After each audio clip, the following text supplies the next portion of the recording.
Every pregnancy needs utmost care and attention. But certain pregnancies need a little extra attention. An Rh negative mother carrying an Rh positive baby is at increased risk of complications. BSV is at the forefront to ensure safe delivery in every Rh negative pregnancy.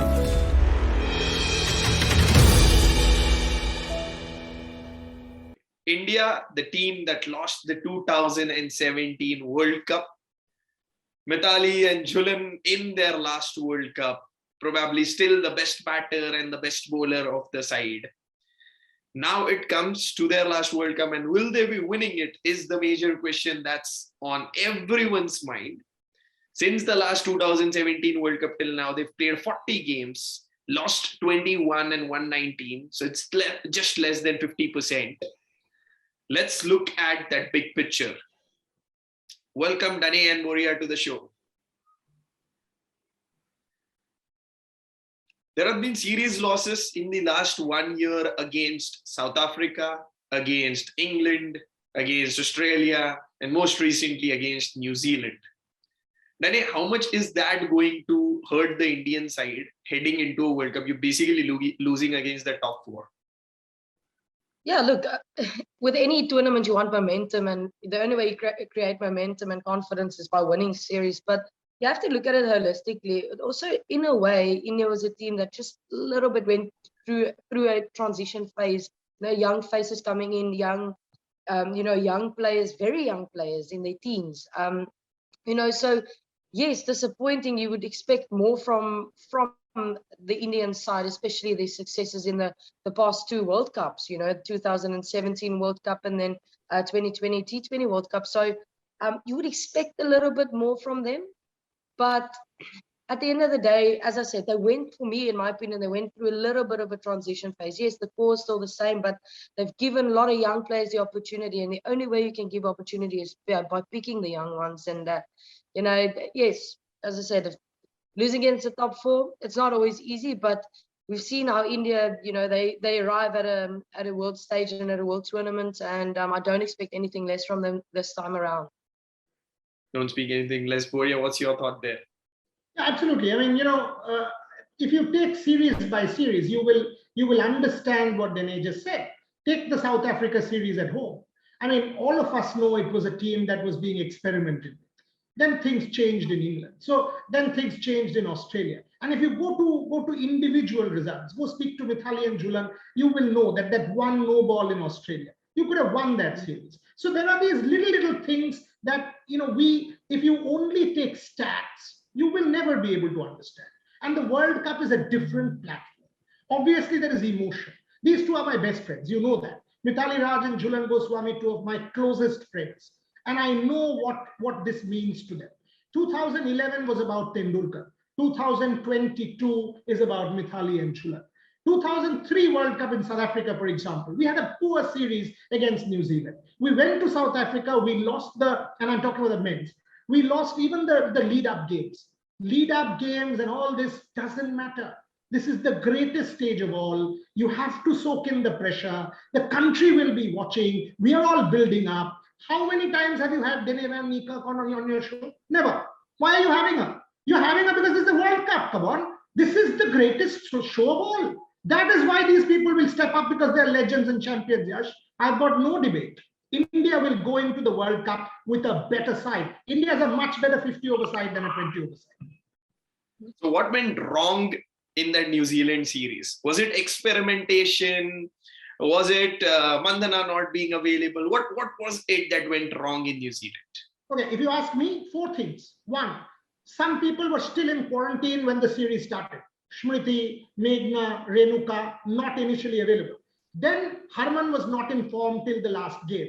Big point. Harman came back into form with that 63. Then clearly you were experimenting with Rajeshwari and Ekta, Meghna, Renuka, Jhulan. You were experimenting because you had to get your side together, and that's what you should do. But when you have got, and by the way, you went to New Zealand, it was the start after a long period of quarantine. Now India has acclimatized. So it's a different thing altogether. I was super impressed with the last game of that series when Mithali finished it off in the manner that she did with the 57 not out. I absolutely don't think, and we are lucky.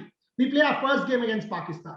You win that match against Pakistan, all of India will say, let's back this team, because it's Pakistan, for God's sake. It's not any other team but Pakistan. And you know what India-Pakistan will mean to us. Then do you agree with Bory, or you feel there was something else more than experimentation that was lacking in the India side against New Zealand? No, I agree 100% with Bory. I think leaving Mandana out of your batting lineup you can't do that. I spoke about it in depth in the previous segments and stuff. Just the confidence that Mandana brings within the batting lineup. It's a confident batting lineup when she's there. Even if she doesn't score, just the fact that her name's in that list, in that side, it makes a massive difference. And, quarantine's never easy. Getting to New Zealand in New Zealand's never easy. Playing New Zealand, that looks like they're getting a bit of form, never easy. But as Boria mentioned, India, they rock up at World Cups. That's a fact. We can't deny that fact. So I don't think you must look into the previous series or this last series too much. I think it's the world stage. The best need to stand up to win a World Cup, and India certainly have some of the best players in the world in their team. And Harman just got a bit of form at the right time. That's what you wanted from her. You've got a lot of players in the last game that got a bit of form going into a World Cup. So it's going to be interesting to see how they go. But as I said, they've rocked up at the last World Cups, and I don't think they'll do anything less this time around. Tell me, you have analyzed the Indian side pretty well. Who's more to blame for these losses? Is it the batting, the bowling, or the fielding? What's the place that India needs to improve a lot so that they win that World Cup? Look, in my opinion, just watching it, definitely the bowling. I just think tactically, as Boria mentioned, the no ball change. There was the difference between winning a series in Australia against Australia and losing. And it just changed. So for me, I think the bowling is a bit more of a worrisome factor. Is it experimenting? I don't know. In my opinion, you leave Pandey out of a World Cup. I think playing against India, she was one of the hardest bowlers to face. So for me, leaving her out of a World Cup side, I just went, what? Why? Because she gives you a death option that maybe India don't have, a specialist death bowler. All credit to Goswami. I think she's a brilliant new ball bowler and maybe coming in the middle, but she's definitely not the best death bowler for India. And you leave your best death bowler out. So, and they've been found wanting when it comes to that. So, in my opinion, I just think the bowling, yes, the fielding, but that happens. That's cricket. You can't deny the power pack batting lineup that India has. So I don't think the problem is there. I think, in my opinion, I think their bowling and tactically where they use their bowlers, they should be a bit smarter. They should be a bit smarter with their bowling. That important call, leaving Shikha Pandey out, having an inexperienced pace attack, because Julan is not your best death bowler, are the correct points. Boria, you want to add there something? Having Meghna Renuka just to partner Julan, does that even make sense? Now it's not the time to discuss whether it makes sense or not. This is what we have, but that's why she's so good, right? I mean, what Dene just analyzed is so good to hear. That was spot on. If you watch that game when India scored 279 and Julan had picked up 3 for 26, 8 overs, 3 wickets. Last 2 overs cost her 22 runs. First ball 4 down leg, and then all of a sudden India lost that one.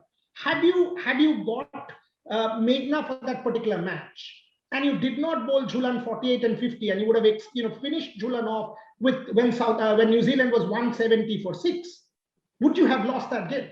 Now I'm talking counter history. Counter history can be everything, but when you actually go back and think, hey, you know what? When we got the 6th wicket, 2 overs of Goswami would have pushed that asking rate to 9, to 10. Would we have got a wicket there? Mithali couldn't do that because there was no Meghna. She was still in quarantine. So, these are calls. So Mithali has to identify, along with Ramesh, who are your death bowlers. According to me, it has to be Deepti, it has to be Rajeshwari, and it has to be Meghna. This is what, and Julan will have to bowl 6 up front, maybe 2 in the middle, and maybe 2 towards 30 to 40 and close her out. That's where Jhulan will be the best. I absolutely agree with her. And if you are able to see, this is planning. You now know what you got. Forget Shikha Pandey. However much I have been screaming Shikha Pandey, unfortunately, she's not going to be there in New Zealand. And we know that. Now go and do that job with the 15, 16 you have at your disposal. Do you think, I mean, if you ask me, do we have an opportunity? Massive opportunity. Because it's not a series, Yash. The Indian men's team has been incredible in bilaterals. We have faltered at World Cups. We have, because it's a one-off. It's a one-off. You know what? When a captain, and ask her this question, not me, when you are playing a multilateral, she has to plan every day for a different team. When you are playing a bilateral, I know what she's going to do in the next game. My dressing room will give me the strategies. But in a World Cup, it's a different ball game, and there a Mithali Raj will stand tall. A Mithali Raj has been there, done that, a legend of the game. Jhulan Goswami will mentor a Meghna, mentor a Renuka. I am confident India will have a good World Cup. India will have a good World Cup is what Boria is confident about. I want to ask this question. We've discussed about the pace attack. We need to discuss about that spin attack as well. It's very experienced. All of Rajeshwari Gaikwad, Poonam Yadav, Ekta Best, who's in the reserves, everyone played that 2017 World Cup. Sneha Rana has been a part of this Indian team for the last year. Still, the spin is not coming through. We're not getting more wickets with the spin, except for example, say Deepti Sharma. The others are not able to get regular wickets. What is that is missing or that has changed? Or is it just the New Zealand conditions that are not favorable to the spinners, Tani? Yeah, that's spot on. You touched on it there at the back end of your question. It's understanding the conditions and understanding that I felt like it didn't help me, even though, I mean, Shanae had a very good series with the ball. I think she took a fiver against when we were there in 2020. And I think it's just an element of understanding the conditions. And yes, it's not India, it's not going to turn as much as you want it to, but it's again, going back to the drawing board and speaking to your seniors. And as you say, it's players that's been there for a very long time, but you can't be stuck in, the same stuff. For instance, I watched Poonam Yadav. She is a bit slower, yes, but you can't be that slow on a wicket like that because it's such good wickets that it's just going to make it easy to hit. She's going to have to find a way to either be quicker or a little bit more attacking, if that makes any sense. So I think it's more just understanding the conditions where you are and then adapting your game to it. And if you can't, then you're going to be found wanting. And in the past, India has been relying on their spin because they've been very good. They've been very good, but you can't expect conditions to be suitable for spin all the time. And sometimes India have to maybe just pull away from picking a spin heavy attack and go, but this wicket is better for us going pace. And you need to back your pace bowlers as well, because I think India's got incredible, not just Jhulan, but Pastraska. She is, I think she moves the ball incredibly well. I mean, I faced her a couple of times. She's attacking. She likes using the short ball. And I think they almost need to have not a South African mindset, but Australia, South Africa, where we have bounce, because you need to almost channel those teams and say, okay, what do they do in those conditions? And let's see if we can't mimic that in these conditions. That is the pain point for India. They're not able to take wickets in the middle overs and then not able to score at a higher strike rate in the middle overs. How and what can India do different in order to basically take those wickets in that middle overs, and as well as whatever is said by the top order, the top three, they're able to carry on with that same strike rate? Danny, you want to take that? Yeah, look, that's the theme in women's cricket. That the team that plays the middle overs the best is the team that's going to win. That is a fact. We've seen that. So I don't think it's about having the mindset of striking quicker, but I think it's having a set batter in. And I think it's always hard to get off strike. We know that as any cricketer, when you come in, it's hard to just get off strike. It's not easy.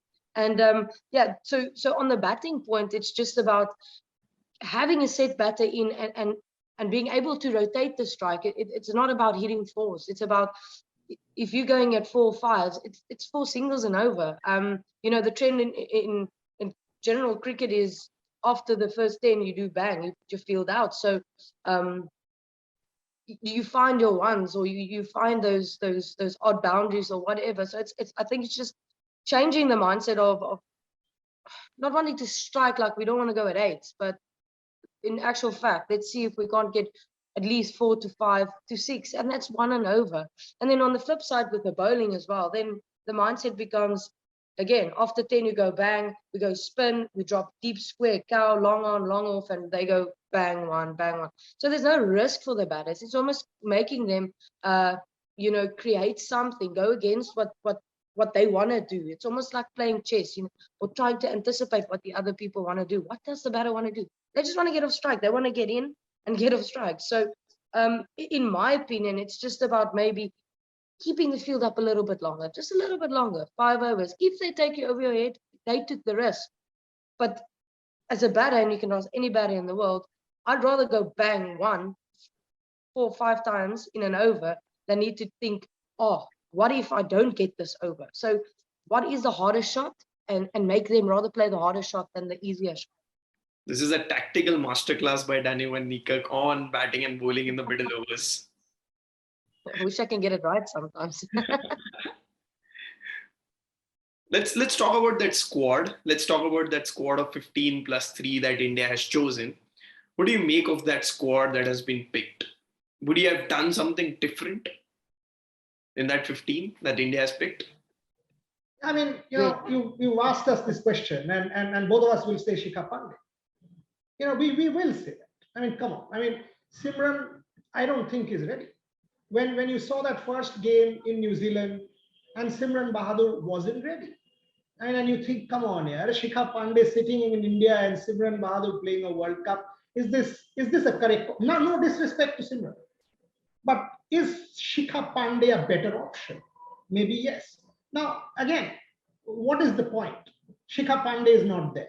Now, you have to make do with what you have in that squad. And I agreed with Denny. But Yash, 270, 280, those were kind of scores that India got. Will you take those scores? And I'm on a leg, yes, man. Right? I mean, you've also got to think, New Zealand chased the first 3 games, 50 overs. The 4th game, 20-over match, rain curtailed, I'm not taking into account. Forget that. India chased the last one. India won. So any team that was chasing was winning.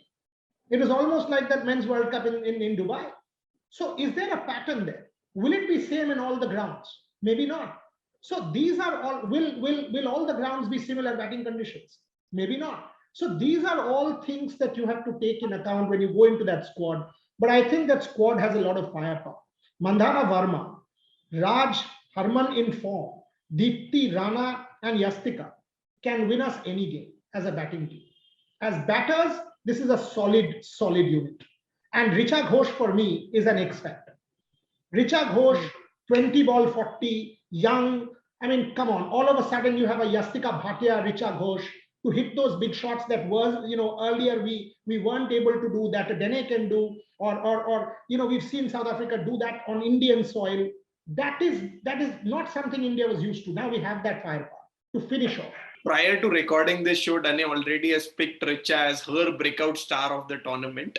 Dane, except for Shikha Pandey, would you have seen any other change in that Indian squad for the World Cup?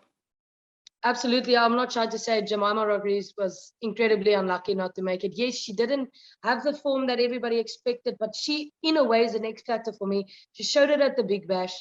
She showed it at the 100. She can strike a ball. That small kid, she can strike a ball. So for me, I was very sad to learn that she wasn't part of the team. Maybe a good lesson. I don't know. I don't know her personally, but hopefully, it's just a bit of a kick and say, listen, you can't be too complacent, but I think she was very unlucky. Yes, Bori was spot on. There's nothing wrong with the batting. I mean, as you mentioned, 270, 280. There's nothing wrong, and I'd take it any day before game. If somebody comes to me and say, you're going to score 280 today, I said, I'll take it. Let's go. But I'm just thinking of experience.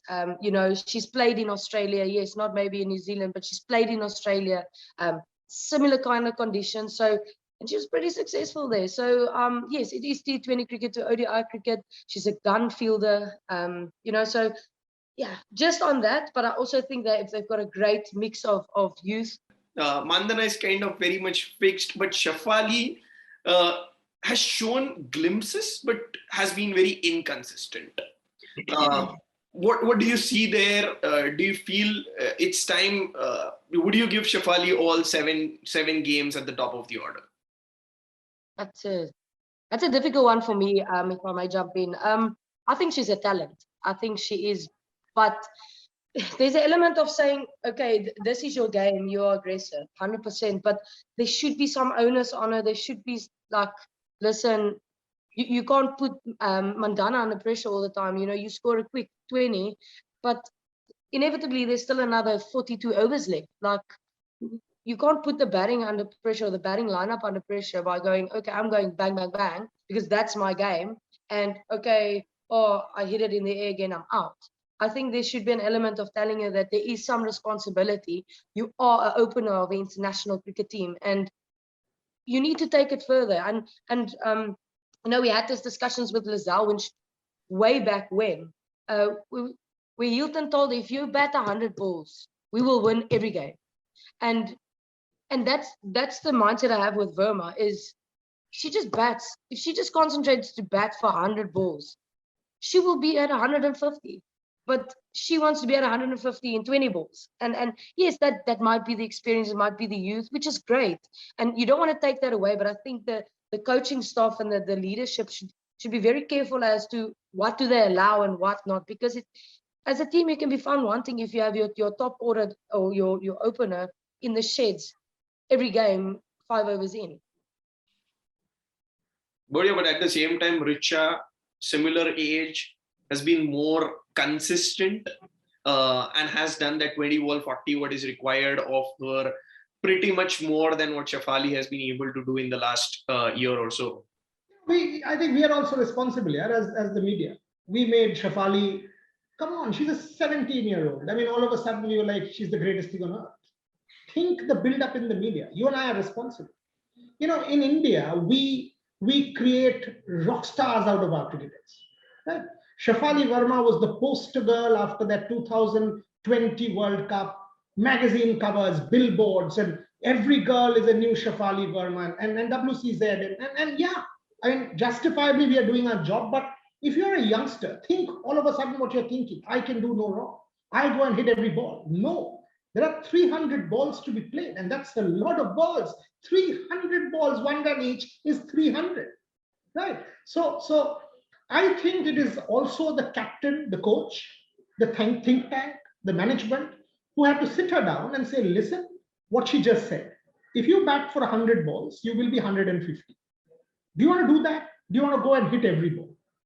I'm sure she'll realize. In Australia, of course, she's not been brilliant in New Zealand. Do you see Yastika playing in that first 11? Yes, I absolutely do. Because she's a left-handed option. With that Mandana, Yastika, because if you see Mithali right hand, Harman right hand, so you have that left right continuously going. So Smriti, Yastika, Shafali, Deepti, Mithali, Harman. So 3-3 almost. So that helps, clearly helps. And Yastika was a top fielder. Did you see that slip catch? She's a good fielder. So yes. So do you play Yastika at 3 or 4 or 5? What's whatever? That is the think tank. They will work that out. But given the fact that, and you know, I was chatting with her before she went, and she told me that under Kiran More, she was actually practicing hitting the big shots. She was clearing the big shots. So there has been specialized World Cup preparation. I would go with Yastika definitely to see how she shapes up, at least in the initial couple of games. That's where my point comes. Dane, do you want to see Mithali, who's more of an anchor role at number 3, or Yastika, who can probably build that momentum at number 3 for India?